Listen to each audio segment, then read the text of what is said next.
کیا شب برات میں جاگنا اور روزہ رکھنا صحیح ہے؟ 15 شعبان کا روزہ کسی صحیح حدیث سے ثابت؟ بولو بھائی نہیں، صرف جمہور کے نزدیک عبادت ہے 15 شعبان کی، اس کے علاوہ باقی کوئی بھی چیز، میرا اس پر بہت ڈیٹیل میں بیان ہے، یوٹیوب پہ سرچ کریں وہ بیان آ جائے گا۔ میسج ٹی وی والوں نے ایک انٹرویو لیا تھا اس پہ، اس میں نے دلائل سے ثابت کیا ہے، پوری مدلل بحث کی ہے کہ نہ اس رات میں قبرستان جانا چاہیے، نہ اس رات میں حلوے پکانے چاہیے، نہ اس رات میں الگ سے کوئی نہانا دھونا چاہیے، نہ اگلے دن کا روزہ رکھنا سنت ہے، نہ پٹاخوں کی کوئی حیثیت ہے۔ سمجھ رہے ہو؟ اب مجھے پتہ ہے جو گالیاں آنے والی ہیں یوٹیوب پہ، چلو کوئی بات نہیں، اس کو بھی انجوائے کرتے ہیں۔ تو صرف ایک چیز ہے وہ، اور نہ اس رات میں تقدیر کے، صاف ہے قرآن میں کہ وہ لیلۃ القدر میں ہوتے ہیں۔ علامہ ابن تیمیہ رحمہ اللہ نے لکھا ہے کہ لیلۃ القدر کی اہمیت کو گھٹانے کے لیے بھی اس رات کو بہت زیادہ اہمیت دی گئی ہے، تو جتنی جس چیز کی اہمیت ہو اس کو اتنا ہی رکھنا چاہیے۔ تو صرف عبادت ہے، تو عبادت کی جمہور کے نزدیک کیا ہے، وہ بھی اتفاقی نہیں ہے، یاد رکھو۔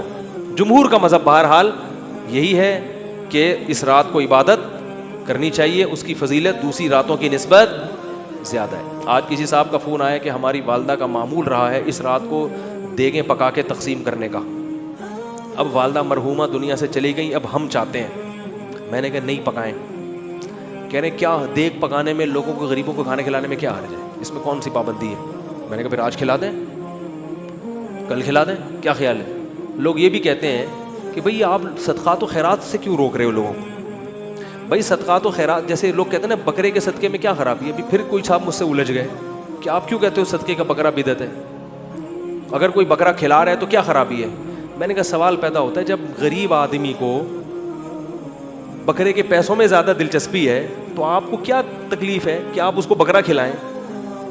اس کا مطلب آپ بکرے کو کیا سمجھ رہے ہو، الگ سے کوئی فضیلت سمجھ رہے ہو بکرے میں۔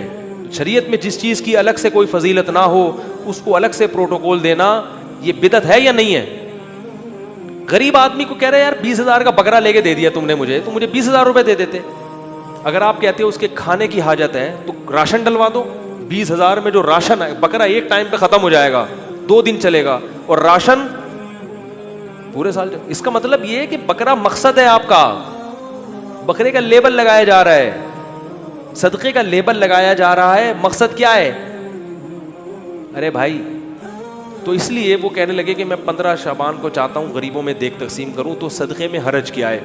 میں نے کہا بالکل کوئی حرج نہیں ہے، لہذا کل دیگ آپ تقسیم کر دیں، اگر آج لیٹ ہو گئے تو کل کر دیں۔ کہہ رہے نہیں کل نہیں، میں 15 کو کروں گا۔ میں نے کہا اس کا مطلب ہے کہ صدقہ اصل نہیں ہے، 15 شعبان کو اس طریقے سے منانا اصل ہے۔ تو جب شریعت میں نہیں ہے تو آپ کیوں اس رات کو صدقے کے حوالے سے پروٹوکول دے رہے ہو؟ جب نہیں ہے، اس میں کسی صحابی نے نہیں یہ کام کیا، اس رات کو دیگیں پکائی ہوں یا نہائے دھوئے ہوں یا کھانا کھلایا لوگوں کو۔ جو کام کرنے کا آؤ چپکے سے مسجد میں کسی کونے میں کھڑے ہو کر عبادت کرو، یا اپنے گھر میں جا کے۔ ممکن ہے آپ کہیں کہ صدقہ بھی تو عبادت ہے، تو چپکے سے کسی غریب کو دے دو نا پیسے، کیا خیال ہے؟ جتنے پیسے دیگ میں خرچ ہوں گے تو بھائی چپکے سے کسی غریب کو جا کے دے دو۔ تو تہواروں میں کھلایا پلایا جاتا ہے، میں نے کہا عید کے دن کھلائیں آپ لوگوں کو، تہوار ہے، بقرعید میں کھلائیں، صحیح ہے نا، افطاری میں لوگوں کو کھلائیں، یہ کھلانے کا موقع ہے۔